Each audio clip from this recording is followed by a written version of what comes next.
"You people don't belong in places like this." That was the last sentence Camille Al-Farouk said before he tried to kick her. The rooftop of the St. Eden Grand Hotel sparkled like a movie set. Gold light from chandeliers floated above linen-draped tables, and the chatter of America's wealthiest danced through the warm night air. It was the kind of night where deals are made with a handshake and reputations are built over wine. And then it happened. Camille's foot, dressed in a $1,000 Italian leather shoe, cut through the air with fury and precision, aimed straight at a young black waitress's ribs. Her name was Zariah Wynn. She wasn't talking back. She wasn't resisting. She was just standing there, holding a wine bottle she didn't even pour herself. To the people on that rooftop, she was just the help. Invisible, replaceable. But in the next second, they were all proven wrong. Zariah moved, not away, not in fear, but forward, calm, direct, like she had done this before. Her left arm rose, her forearm locked, and the sound of bone meeting bone stopped every conversation in the room. Even the jazz band paused. Camille stumbled back, gripping his shin in shock, like the laws of nature had betrayed him. He'd expected her to fold, to shrink, to apologize. But instead, she stood tall. She didn't look angry. She didn't look scared. She looked steady, controlled, dangerous. That's when phones came up. That's when the whisper started. That's when people began to realize this wasn't just a server. This wasn't just a mistake. They were witnessing the beginning of something viral, something unforgettable. Hey, before we go deeper, let us know in the comments where you're watching from. And if stories like this hit you hard, make sure you're subscribed. What happens next will shake you. Now, rewind. Let's take it back about 30 minutes. Before the kick, before the shock.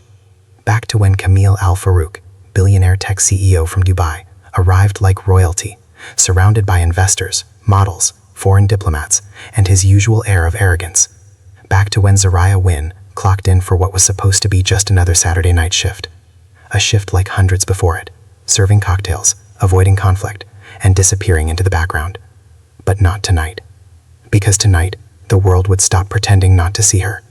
And so would Camille. This is the story of what happens when a man with everything loses control, and a woman with nothing left to prove finally reminds the world who she really is. Zariah Wynn had one of those smiles that made people pause mid-sentence, not because it was flashy or flirtatious, but because it felt real, warm, like the sun breaking through a cloudy day. Her co-workers at St. Eden used to say she had main character energy, but Zariah never thought of herself that way. She just liked showing up on time, doing her job right, and going home without drama. She was 28, 5'7", lean but athletic, with toned arms and a calm, focused walk that gave off an air of quiet discipline. Her skin was a rich brown, her hair always tied back neatly, and her uniform always looked crisp no matter how long the shift ran.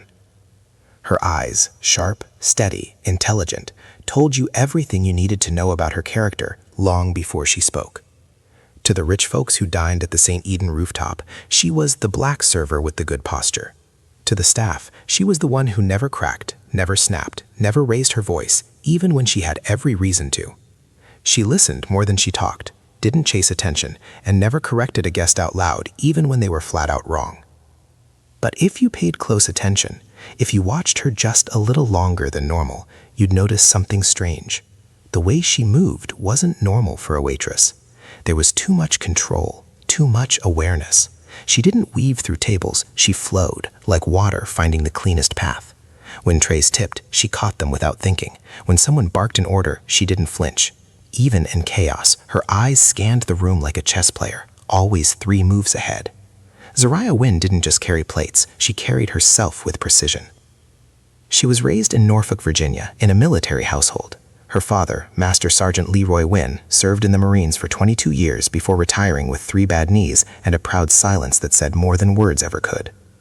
Her mother worked as a school administrator and kept the house running like a well-oiled machine. Curfews were enforced, respect was non-negotiable, and self-discipline was law. Zariah learned how to fight before she learned how to drive. Not because her parents wanted her to be aggressive, but because they wanted her to be safe. In a world where a young black woman could be cornered by danger for simply being present, self-defense wasn't an option. It was survival.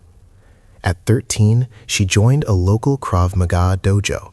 By 16, she was instructing kids twice her age.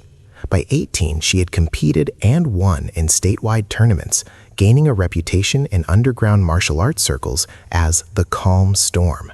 Not because she hit the hardest, but because she rarely missed. Her style wasn't flashy. It was deliberate, measured, controlled. But life has a funny way of humbling even the fiercest fighters. At 19, Zariah suffered a shoulder injury during a training demo that disqualified her from military service, her original plan. After that, everything slowed down. She took odd jobs, waitressing became stable income, she moved to the city, helped care for her aging aunt, and tried not to think about the years of training gathering dust inside her muscles. St. Eden wasn't her dream job, but it was honest work. The pay was decent, the tips were great, and it gave her just enough space to disappear in plain sight. That's how she liked it. She had nothing to prove. She'd fought her fights, she'd paid her dues. These days, her only goal was peace. So when she walked into the rooftop lounge that night, hair pulled back into a sleek bun, apron tied tight around her waist, tray balanced in one hand, she had no idea the next few hours would drag her back into a battle she thought she'd left behind. To the guests sipping champagne, she was just a server. But beneath the uniform, beneath the silence, beneath the smile that made her seem easy to dismiss, was a fighter trained to survive, to observe, and if pushed far enough, to respond. And tonight, she would be pushed, farther than anyone realized, including her. The St. Eden Grand Hotel was not the kind of place you walked into accidentally. It didn't have big neon signs or flashy digital screens shouting for attention. No, St. Eden whispered its luxury through polished brass doors, valet-only service, and a lobby that smelled like fresh orchids and old money. Every inch of the place was designed to make a very specific kind of person feel at home. The kind who didn't check price tags, the kind whose last names opened doors, the kind who expected perfection simply because they existed. And then there was the rooftop. The St. Eden rooftop wasn't just a venue. It was an experience. 17 stories above the noise of downtown Chicago, it sat like a glass crown, floating between skyline and stars. Reserved only for ultra-private events, it required approval from the general manager just to book a viewing. But if you were lucky, or rich, enough to make it up there, what you saw was unforgettable. A long reflecting pool ran the center of the space, lined with floating candles and orchids flown in from Thailand. Soft golden string lights crisscrossed above like a canopy of fireflies. The bar was cut from solid onyx, imported from Italy, with bartenders trained in both mixology and discretion. Live jazz filled the air, always live, never recorded, and the playlist was hand-picked by the owner himself, updated weekly to suit the seasons. Tables were spaced just far enough apart to ensure privacy, but close enough to remind guests they were still being seen. Each table was a small stage, and everyone on that rooftop was performing, some for investors, some for lovers, and some just for their own reflection in the wine glass. That night's event was a black tie fundraiser for global tech innovation, sponsored, of course, by the guest of honor, Camille Al-Farouk. His team had paid nearly $200,000 for the space, not counting the catering, security, or the guest list, which included 3 senators, 2 A-list actors, and half a dozen CEOs who usually didn't share rooms unless stock options were involved. The dress code? Black only. Tuxedos, floor-length gowns, no exceptions. The wine list? Curated by a sommelier who once served the royal family of Monaco. Even the waitstaff had been handpicked. Zariah remembered the staff briefing before the event started. The general manager, Alec Craig, stood in front of them holding a printed list of VIPs like it was a sacred scroll. "No mistakes tonight," he'd said.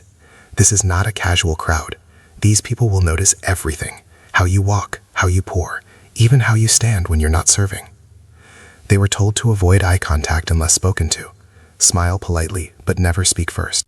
If a guest gave you trouble, defer immediately to a manager. And above all, don't cause a scene. Soraya had nodded, like she always did. She knew how to survive these rooms. The funny thing about places like St. Eden was that for all their polish and pageantry, the deeper rules were always unspoken. Guests could be cruel, as long as they smiled while doing it. Servers could be perfect, but never noticed. And if you were a woman of color, your job wasn't just to serve, it was to disappear. That's what made the rooftop so strange. It looked like paradise, but felt like a tightrope. One wrong step and you could fall, but not physically. No, the fall here was social. You could lose your tips, your shifts, your standing. You could be blacklisted from venues like this for simply standing up for yourself. And nobody would say it was about race. They'd just say you were difficult, or unprofessional, or the worst one of all, not a fit. Soraya knew this. Every server on that team did. So when she stepped onto that rooftop with her order pad tucked into her apron and her hair pulled back in a tight, neat bun, she already understood the game being played.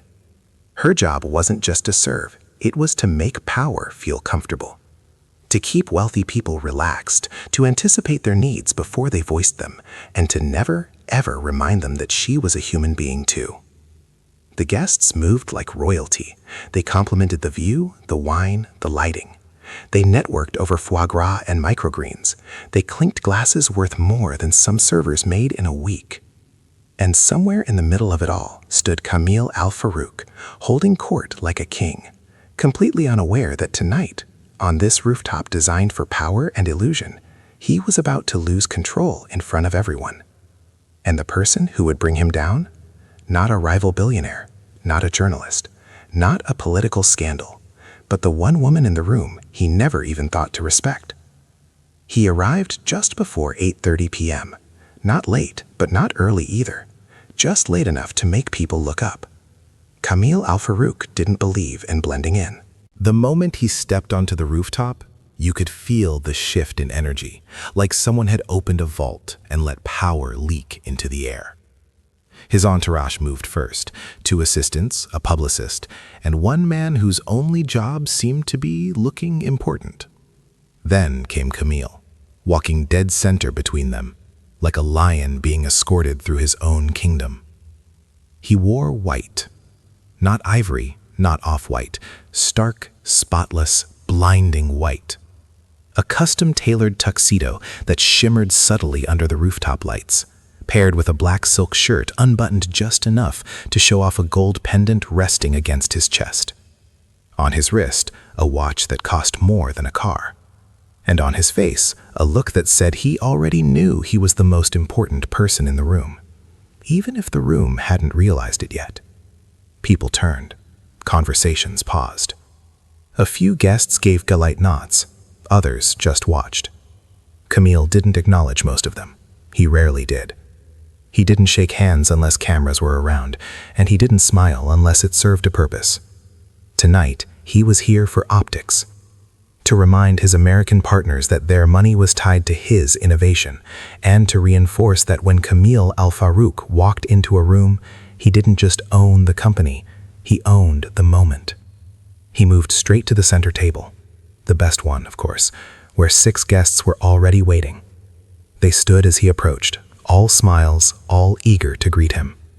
2 venture capitalists, 1 Hollywood director, a well-known political consultant, a tech journalist from the East Coast, and a woman in a midnight blue gown whose father sat on the board of a Fortune 100 company. "Ladies, gentlemen," Camille said, nodding slowly, like royalty acknowledging loyal subjects, "let's enjoy the night." The chairs pulled back, the napkins unfolded, wine glasses were filled.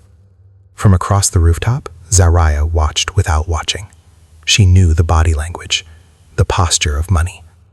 The way men like Camille sat with one arm draped casually over the back of the chair, not because they were tired, but because they needed more room, for their ego, not their elbows. She didn't know his name yet. She didn't know what he did, but she knew his type. She'd served men like him before, men who measured people by net worth, men who said sweetheart instead of ma'am, and who thought kindness was a sign of weakness. Back at his table, Camille had already started holding court. "This view," he said, gesturing to the skyline like he'd designed it himself. "Is decent, but the venue in Singapore last month was better. Higher elevation, cleaner air. But this'll do." The others laughed politely, not because it was funny, but because laughing made him feel in control. That was the secret to staying close to men like Camille. Make them feel big, and you'd never have to feel small. "I told my team," Camille continued, swirling his wine glass, "if America wants to stay in the game, they need to stop exporting culture and start importing discipline." A few heads nodded. One of the investors added something about softness in the West. Camille smiled, satisfied. He was warming up. Every word he said was rehearsed, every pause intentional. That was the thing about Camille. He didn't just speak to be heard, he performed.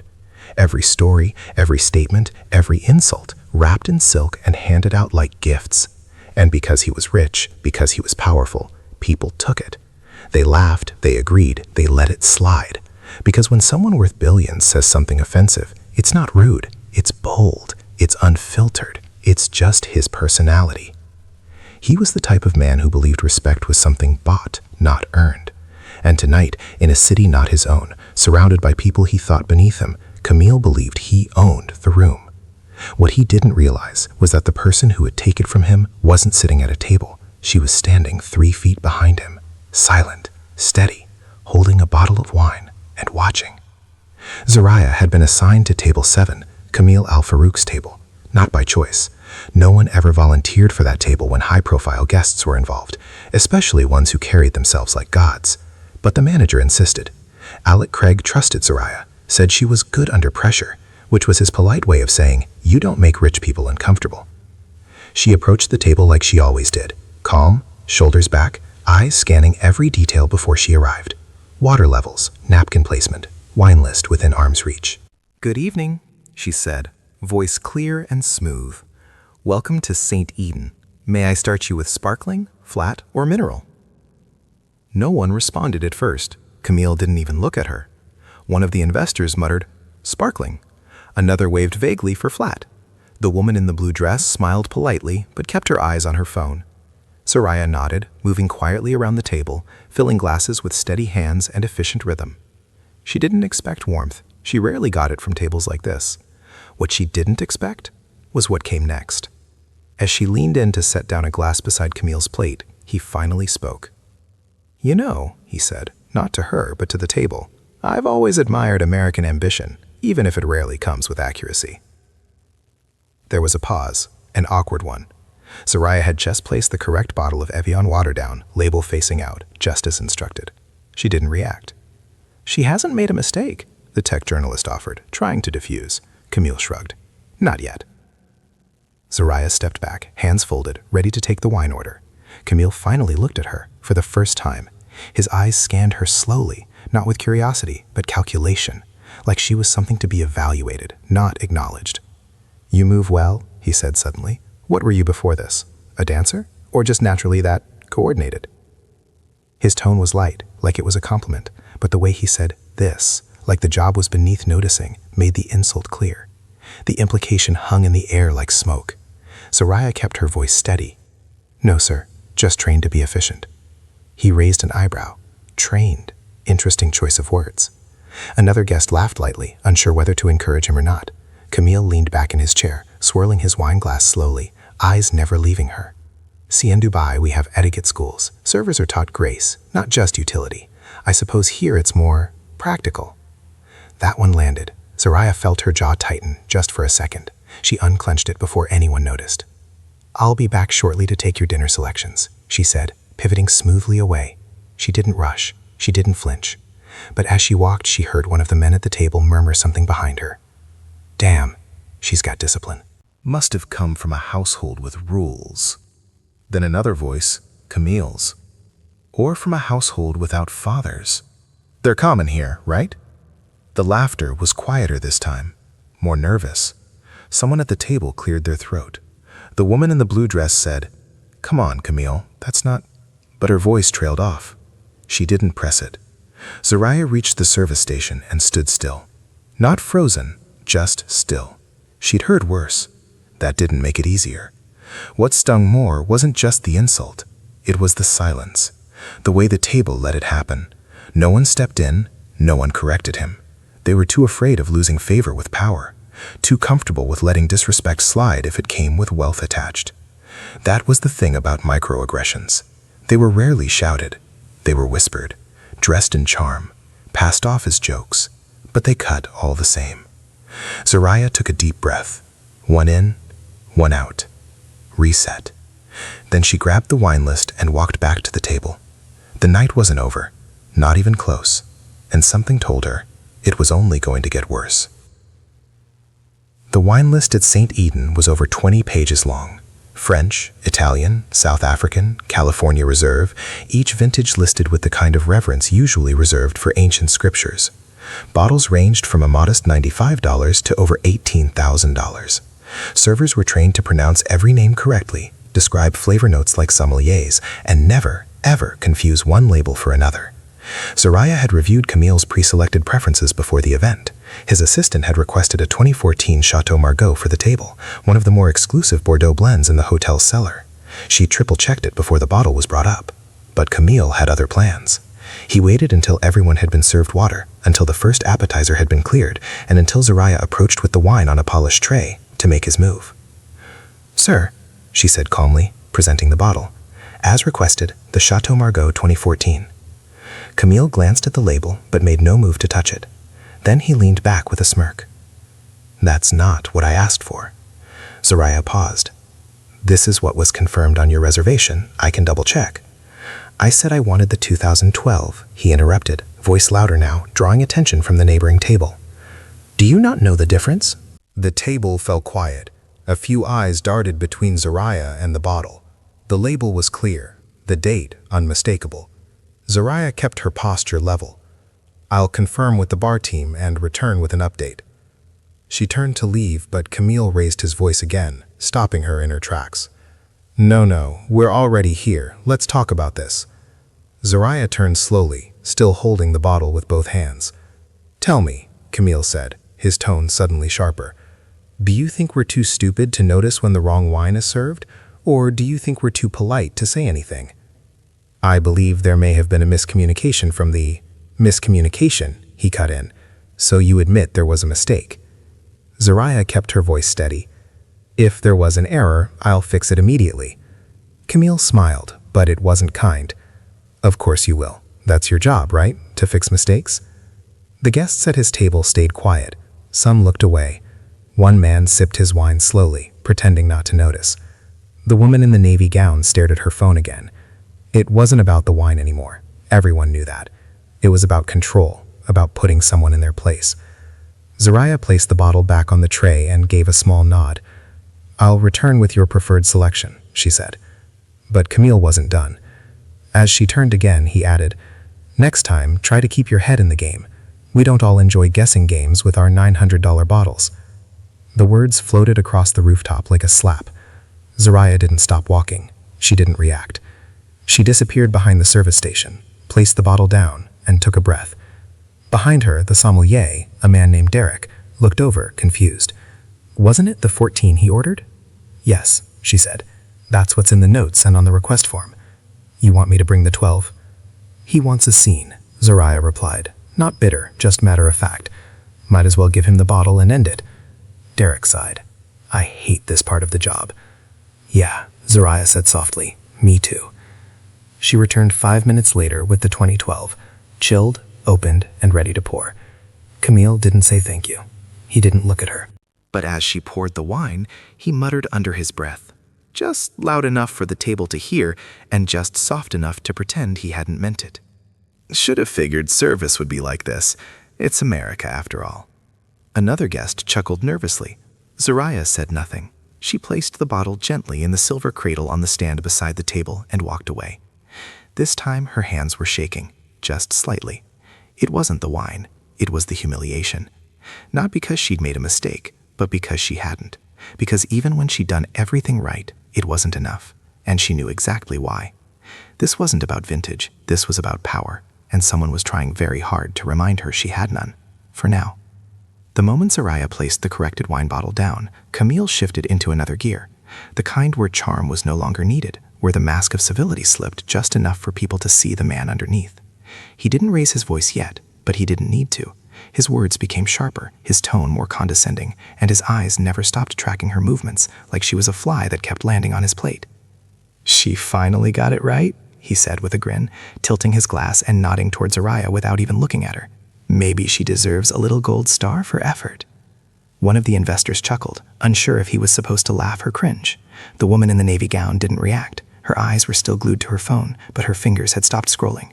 Zaraya continued doing what she was trained to do. Move through it. Let it roll off. Keep your hands steady, your steps controlled. But it was getting harder now. She stepped away from the table and headed toward the kitchen corridor, hoping to reset. Just 30 seconds. That was all she needed to breathe. But she didn't get the chance.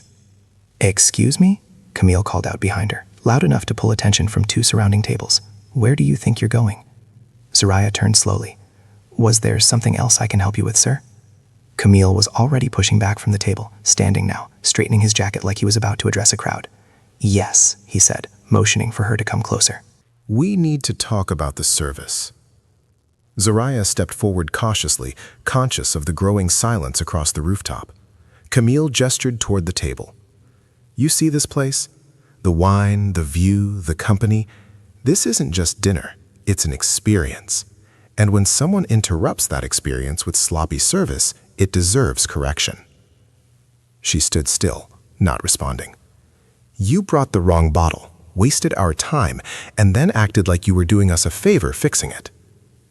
Zaraya's jaw remained relaxed, her voice calm. "I apologized for the confusion, sir.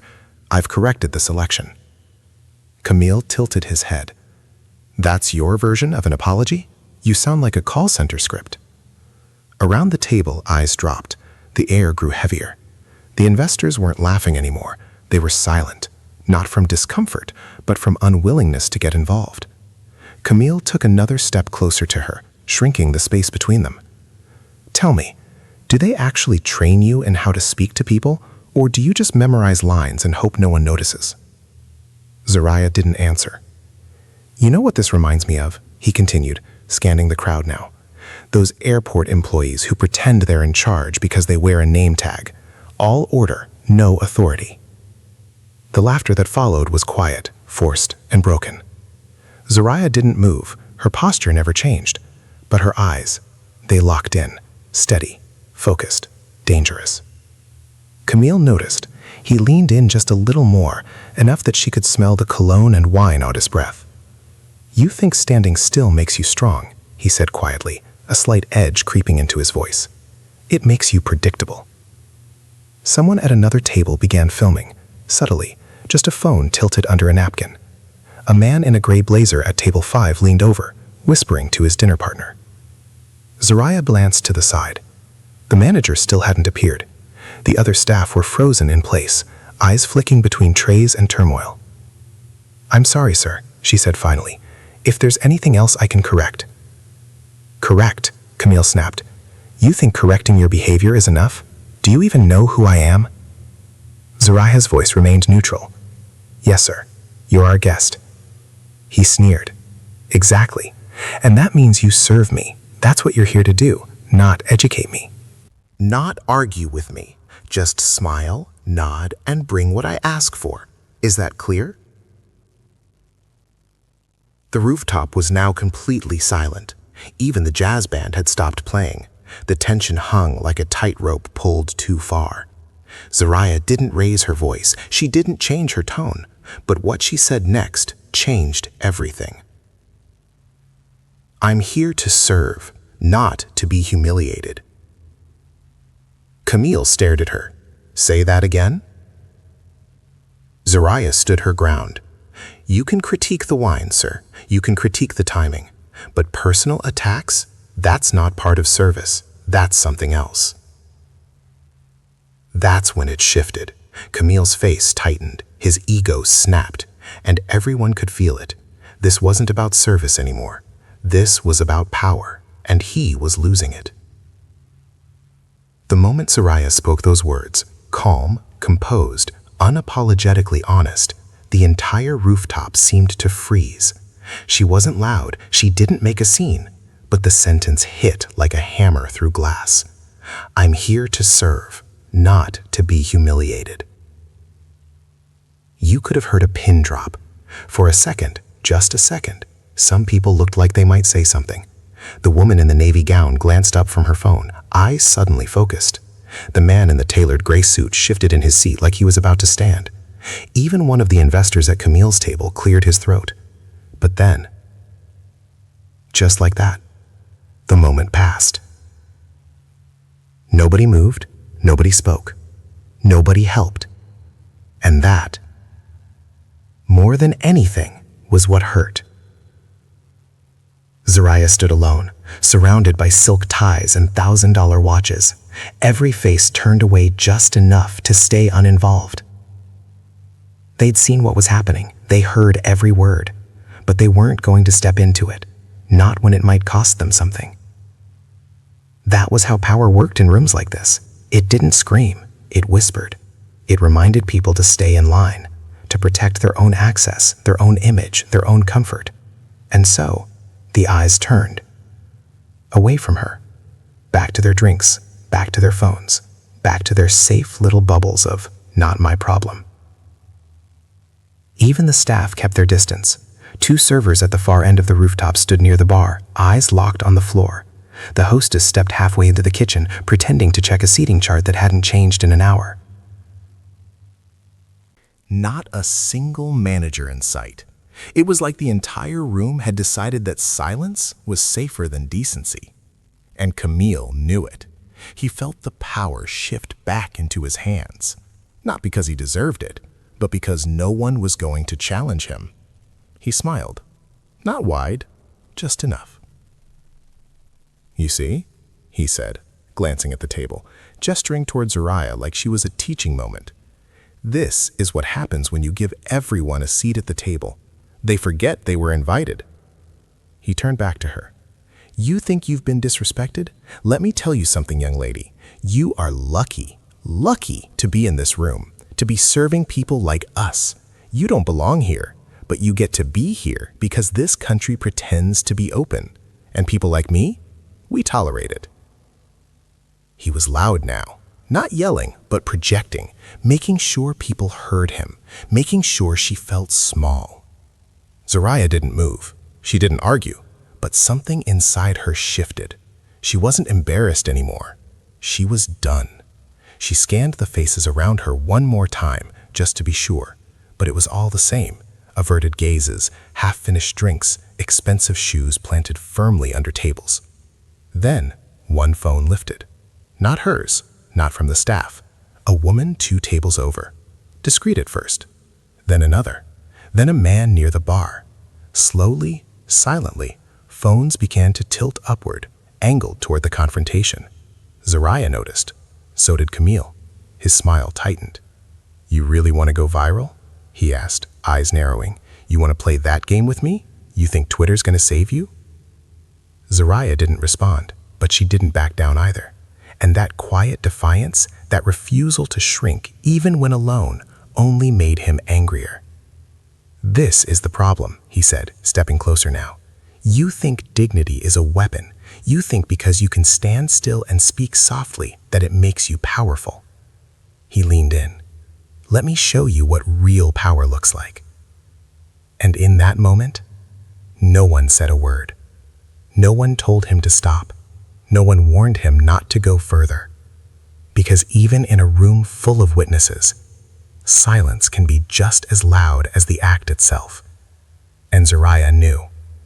She was completely on her own. It happened faster than anyone expected. Not fast like chaos, fast like inevitability. Camille Al-Farouk stood there, chest rising and falling, eyes burning with the kind of rage that only comes when a man realizes his authority no longer works. The silence around him was no longer protection, it was pressure. Every second Zariah remained standing, calm and unmoved, felt like an insult to his existence. "You think this makes you brave," he said, voice tight, standing there, staring at me. "You think you're proving something." Zariah said nothing. Her hands rested calmly at her sides. Her shoulders were relaxed. her breathing steady. She was not challenging him. She was not provoking him. She was simply not yielding. And to Camille, that was unforgivable. He glanced around the rooftop one more time. The phones, the quiet faces, the lack of intervention. No one was stopping him. No one ever did. That was when he decided. "Enough," he said. The word barely left his mouth before his body moved. It was not a trained strike. It was not elegant. It was pure ego wrapped in motion. His right leg swung upward, shoe cutting through the warm night air, aimed directly at Zoraya's midsection. A show of dominance, a public punishment. Something to remind her and everyone else exactly where she belonged.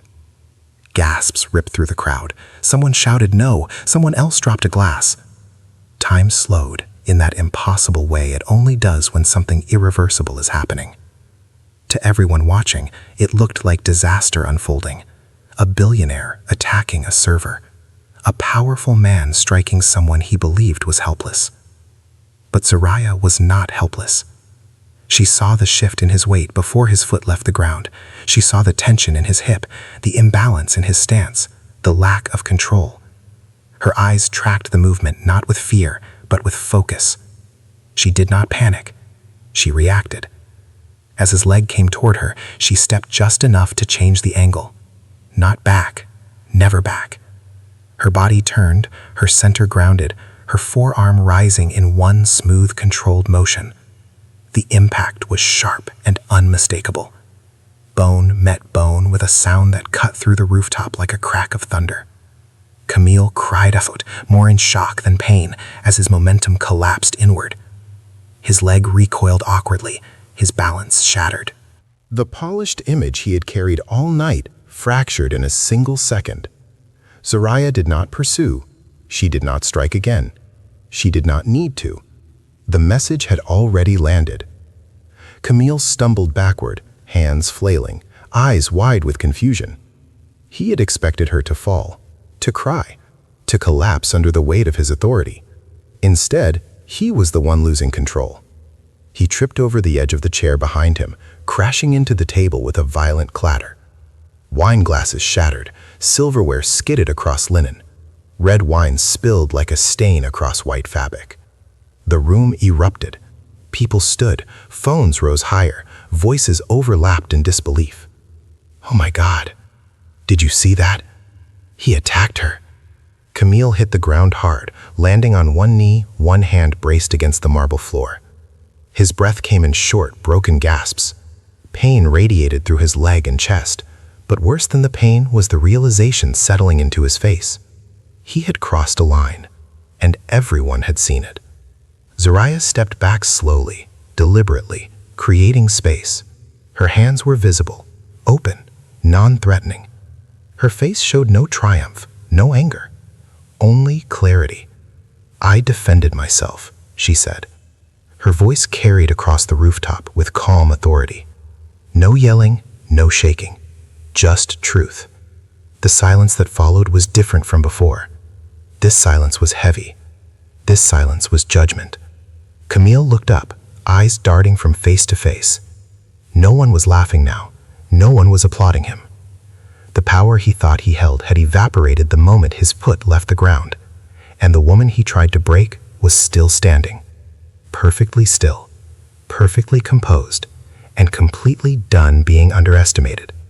It wasn't just the block that stunned everyone. It was how calm she was afterward. Zoraya Wynn stood exactly where she had been seconds earlier, feet shoulder-width apart, spine straight, hands relaxed at her sides. Her breathing hadn't changed. Her eyes weren't wide with fear or adrenaline. There was no heavy rise and fall of the chest, no signs of panic. She was just steady. While across from her, Camille Al-Farouk was trying and failing to gather himself off the floor. It took a moment for the crowd to fully process what they'd seen. A man worth billions, a man with bodyguards and boardrooms and headlines under his name, had just been dropped. Not by violence, not by force, but by a single, expertly timed block. And it wasn't luck. The movement had been too clean, too efficient. This wasn't some instinctual flinch. This wasn't a scared reaction from a woman in danger. No, this was training. This was muscle memory. This was control. Phones were still recording. Cameras had caught the kick, the contact, the stumble, the crash.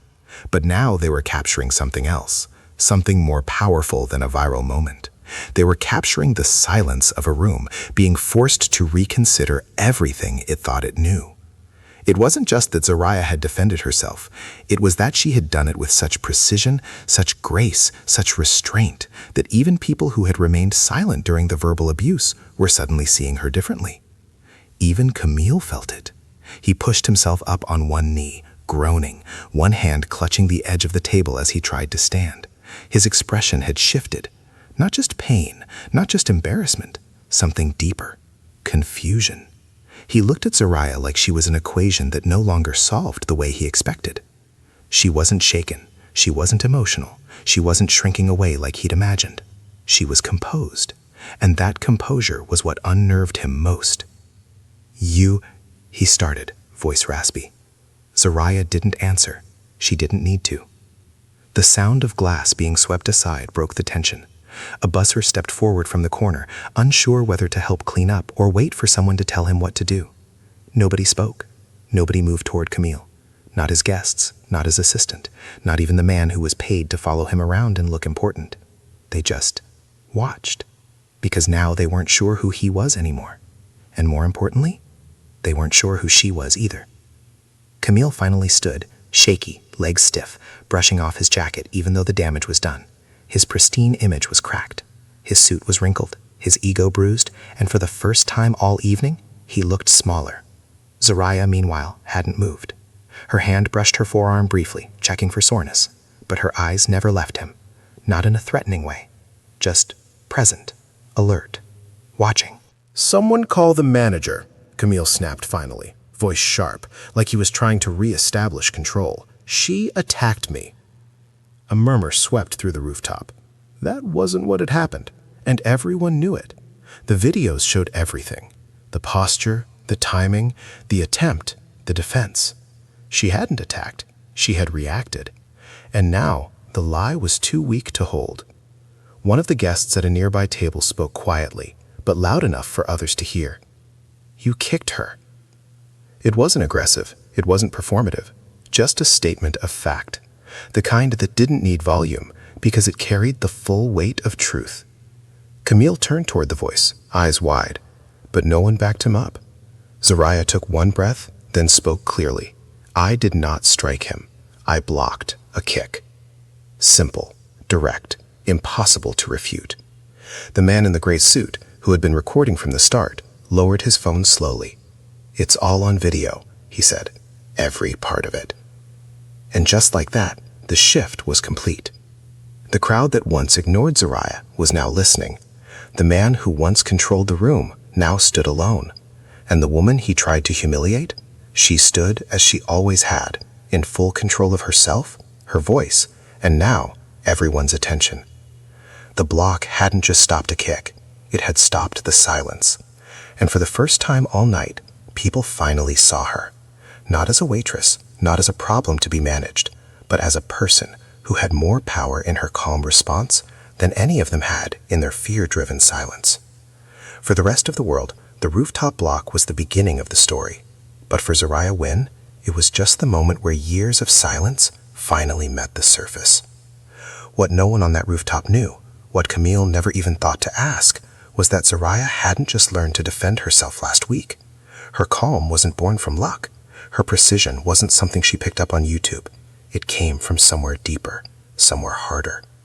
It started back in Norfolk, Virginia, in a 2-bedroom house on the edge of a Navy base. Zariah was raised by her father, David Wynn, a retired Navy Master Chief who ran his home the same way he ran his command, tight, focused, and built on discipline. Her mother had passed when Zariah was 6, leaving behind only her softness and her smile. The rest was forged by her father's routine. Lights on at 5:30 a.m., beds made with hospital corners, chores before cartoons, respect before emotion. But love was there, woven quietly into every structure. When Zoraya turned 9, her father took her to a Krav Maga class, not because she wanted to fight, but because he wanted her to walk the world without fear. He said, "If you know what you're capable of, no one gets to decide who you are." At first, she hated it, the drills, the bruises, the discipline. But over time, the noise in her mind quieted, her movements sharpened, her confidence grew, not because she could hurt someone, but because she no longer needed to be afraid of who might try. By 13, she was teaching younger kids. By 15, she was competing. Her instructor once told her she was the most efficient student he'd ever seen. Not flashy, not loud, just focused, precise, dangerous in the most respectful way. But she never bragged, not once. That was the other half of her training, humility. Her father didn't care if she could take someone down in 5 seconds. He cared if she could walk away in 5 seconds and still hold her dignity. Then came the injury. At 19, while demoing a disarm move during a regional competition, she tore the cartilage in her shoulder. Surgery followed. Recovery was slow. Doctors said she'd never regain full stability for combat sports. And just like that, her path changed. The military dreams faded. College had to wait. She took jobs. Waitressing paid the bills. She helped take care of her dad who had early onset dementia. She trained when she could, but never advertised it, never needed to. The truth was, Zoraya didn't want to be feared. She wanted to be free. Free to exist in rooms without being underestimated. Free to speak without being silenced. Free to serve without being degraded. And so, she never told the staff at St. Eden about her past, didn't tell the managers, didn't correct the customers who called her sweetheart or baby girl, didn't argue when people assumed she was just another girl with a tray. She let them believe what they wanted, until someone forced her hand, until Camille pushed one step too far. Until the weight of years of patience, discipline, and restraint rose to the surface. Not in anger, not in vengeance, but in self-respect. The block wasn't a reaction, it was a reminder. A reminder that Zoraya Wynn wasn't just some polite voice behind a service smile. She was a woman who had trained her mind, her body, and her spirit to respond to the world with integrity. A woman who had been taught never to raise her hands first, but to always know how to protect herself when the time came. And when it did, she didn't hesitate. Not out of pride, but out of principle. Because strength isn't just what you carry in your fists, it's what you carry in your choices. And Zoraya, she had carried that strength, quietly, gracefully, for years. Until finally, the world had no choice but to see it. It didn't take long. The first video hit Twitter just 12 minutes after the kick. No captions, no hashtags, just 28 seconds of shaky footage showing Camille Al-Farouq, tech billionaire, global CEO, high society regular, getting blocked cold by a black waitress half his size. By the 29th second, he was on the floor. By the 30th, the internet was already writing the story for him. At first, it spread like a spark in dry grass. A few hundred retweets, a couple of stunned replies. Did this just happen? Who is she? Please tell me she's okay. Then came the hashtags. Hashtag Zoraya Win. Hashtag blocked the billionaire. Hashtag she stood still. Hashtag serve and strike. By 1:30 a.m., it had made the local news. By 6 a.m., it was on national morning shows. By noon, it was global. The footage was clean, captured from multiple angles. The rooftop lights had been bright, the audio surprisingly clear. You could hear the moment his shoe left the floor. You could hear the impact of her block, and you could hear the stunned silence that followed. That silence, that pure, collective pause, became the heartbeat of the internet for the next 72 hours. People didn't just repost it, they narrated it, reacted to it, wrote think pieces about it. The waitress who changed everything, grace under pressure, what power really looks like. And then came the memes. Side-by-side shots of Camille's smug smile before the kick and his crumpled position after. Slow-motion replays of Zoraya's block with epic music underneath. Edited versions with commentary from martial arts experts explaining frame by frame how flawlessly she executed the movement. But beyond the memes, there was meaning. People saw what the room had failed to see in real time. A black woman standing calmly in the face of unchecked arrogance. A man with money, power, and influence deciding that disrespect could be enforced physically.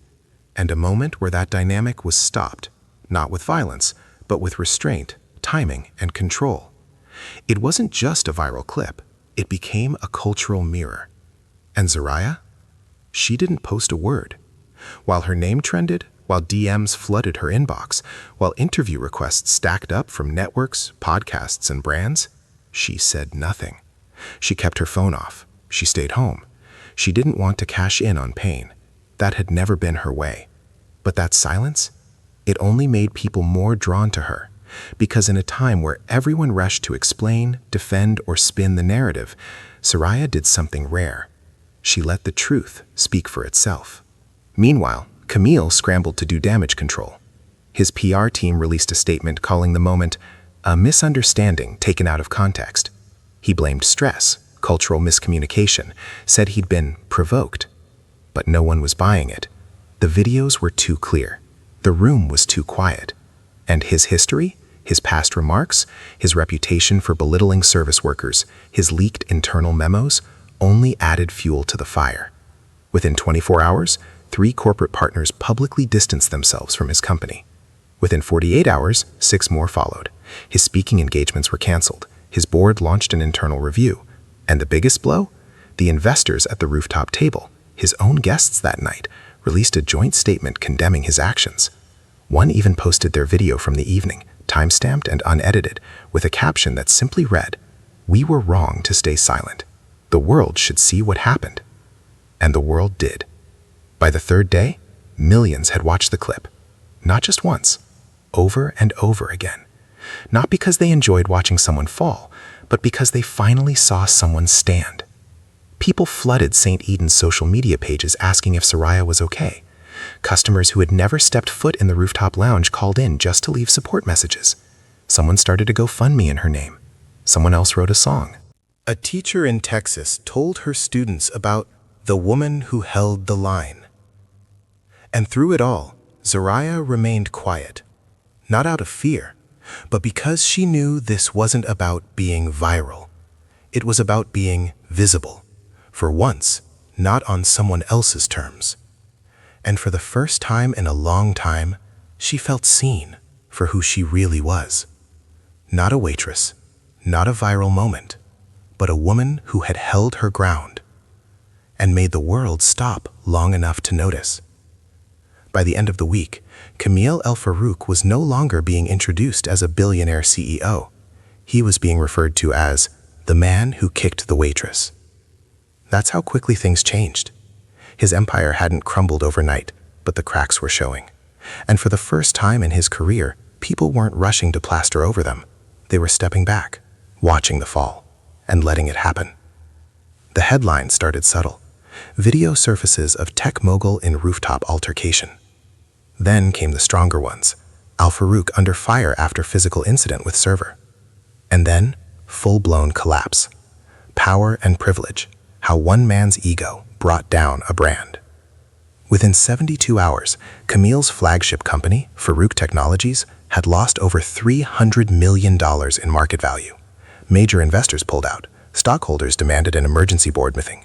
Employees began leaking internal emails, stories of microaggressions and toxic culture that had been buried for years. The story no longer belonged to just one rooftop, one kick, or even one woman. It had become a reckoning. Across social media, people began sharing their own stories of bosses like Camille, of workplaces that tolerated verbal abuse, of quiet moments where they too had been humiliated and expected to just take it. Zaraya's face became a symbol, not of aggression, but of stillness, of the line between dignity and compliance, and of what happens when that line is crossed too many times. Meanwhile, Camille tried to pivot. He released a video apology, tired eyes, soft lighting. He used words like deeply regretful, loss of control, and I am committed to listening. But the internet wasn't listening anymore because no one believed him. And when the cameras turned off, the consequences kept coming. A member of the board stepped down in protest. One of his lead engineers resigned on livestream. 3 major brand partners issued statements saying they would no longer align with companies that devalue basic human respect. And then the real shift happened. The licensing committee in Dubai announced they would be reviewing his international business conduct. A human rights legal organization launched a petition for the Department of Labor to investigate workplace behavior at Farouk's U.S. headquarters. His public image had gone from disruptive genius to unrepentant tyrant in less than a week. But the moment that marked the true collapse came quietly. It was a private dinner in New York. Camille had tried to gather his remaining loyalists, a few hedge fund managers, a lawyer, a PR strategist. He arrived late, tense, visibly shaken. He sat down and asked, "So, what's our next move?" No one answered. One by one, the men and women around the table slid their phones onto the table, face down, and folded their hands. Finally, one of them spoke. "We're done." Just 2 words. No drama, no yelling, just the sound of a door closing. That night, Camille left the restaurant alone. No driver, no camera crew, no entourage. He walked into a hotel lobby in Midtown, hoodie pulled low, and disappeared into the elevator without being recognized. The man who once made headlines for jet-setting with royalty was now trending because of a block. And that's the thing about power. It only works when people pretend not to see what's really behind it. Once the veil lifts, it doesn't matter how much money you have, how many companies you own, or how loud you shout. If the world sees who you really are and decides it's not good enough, there's no PR campaign strong enough to bring you back. Zoraya never spoke publicly during the fallout. She was asked daily. News anchors offered 6-figure appearance fees. Major brands dangled endorsement deals. Talk shows promised primetime segments with her side of the story. She declined all of it. She wasn't interested in fame. She was interested in peace. And maybe, just maybe, in watching the system that once told her to smile and stay quiet, finally learn what happens when the one person they underestimated the most decides not to flinch, not to beg, not to back down, not with a fist, not with anger, just with truth. And that truth, recorded, replayed, and remembered, was enough to bring a man's kingdom to its knees. The rooftop lounge at St. Eden reopened a week later. Same chandeliers, same piano music drifting through the air, same linen-covered tables positioned beneath the Chicago skyline. But something felt different. Guests spoke in quieter tones. Servers walked a little taller. And for the first time in a long time, people looked up from their wine glasses and noticed the faces behind the uniforms. Zoraya Wen returned on a Wednesday. She didn't make a big entrance. She didn't wear anything different. Same polished shoes, same pressed black slacks, same half smile as she tied her apron behind her back and checked in with the host stand. But everyone noticed. The manager tried to meet her at the service door with apologies. The other servers offered long stares and short hugs. The kitchen staff clapped when she walked through the prep line. Even the sommelier, normally distant and formal, left a handwritten note next to the wine fridge. It read, "We saw it. We're with you. Always." She didn't say much. Zoraya never had. But her presence, her choice to return without bitterness, meant something. The guests noticed it too. They asked for her section. Some smiled with recognition. Others tried to offer apologies for what happened, even though they weren't the ones who needed to. A few offered tips far above normal, some out of guilt, some out of admiration. Zoraya took them all with quiet grace. She didn't bring up the incident. She didn't reference the video. She didn't ride the wave of public attention, or sell her story, or post long reflections on social media. She just did her job. Calm, present, unshaken. And that, more than anything else, was what made people remember her. Not the kick, not the block, but the way she carried herself before and after. When the headlines moved on and the hashtags faded, Zoraya was still standing, still composed, still fully herself. Camille Al-Farouk, meanwhile, remained silent. His company issued a final statement 3 weeks later announcing his voluntary resignation. He disappeared from the public eye. Rumors swirled about international legal trouble, canceled investments, and strained family ties. But Zoraya didn't care to follow the details. It wasn't her story anymore. She had already walked out of that chapter, and she wasn't looking back. The rooftop moment had become a symbol, sure. A story passed from mouth to mouth, from post to post. But Zoraya knew something deeper. That real change didn't come from viral moments alone. It came from choices made every day. By people who stood when it was easier to sit down. By workers who showed up with dignity even when the world tried to strip it away. By anyone who decided that silence was no longer an option when respect was on the line. Because strength doesn't always roar. Sometimes it's the steady voice that says, "You've gone too far." Sometimes it's the stillness after the storm. Sometimes it's the person who doesn't swing first, but knows exactly how to end it when pushed too far. And so the lesson wasn't just about standing up for yourself. It was about knowing who you are before the conflict ever begins. Zariah had been underestimated because she wore an apron, because she followed the rules, because she didn't posture or threaten or demand to be heard. But when the time came, her strength wasn't loud, it was undeniable. And that strength forced the world to look at her fully, maybe for the first time. So what do we take from this? We live in a world that often confuses status with value, but tells us wealth equals wisdom and silence equals weakness. But the truth? Respect doesn't come from a job title. Power doesn't come from yelling the loudest, and justice isn't always delivered in courtrooms. Sometimes it's delivered in moments, quiet, sharp, unforgettable. Moments like Zariah's, where one person draws a line, where one person refuses to shrink, where one person stands still while everything around them spins out of control.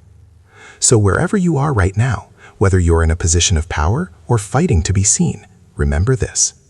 You don't have to be loud to be strong. You don't need permission to be respected, and you never need to prove your worth to someone who tries to take it from you. Because the right people, the real ones, they'll see your power the moment you stop apologizing for having it. And the wrong ones? Well, they'll see it when it's too late. Thank you for staying with me through this incredible story. If it moved you, if it reminded you of something real, share it. And when you're ready, click that next story on your screen. Because this journey isn't over. The next one might just change the way you see everything.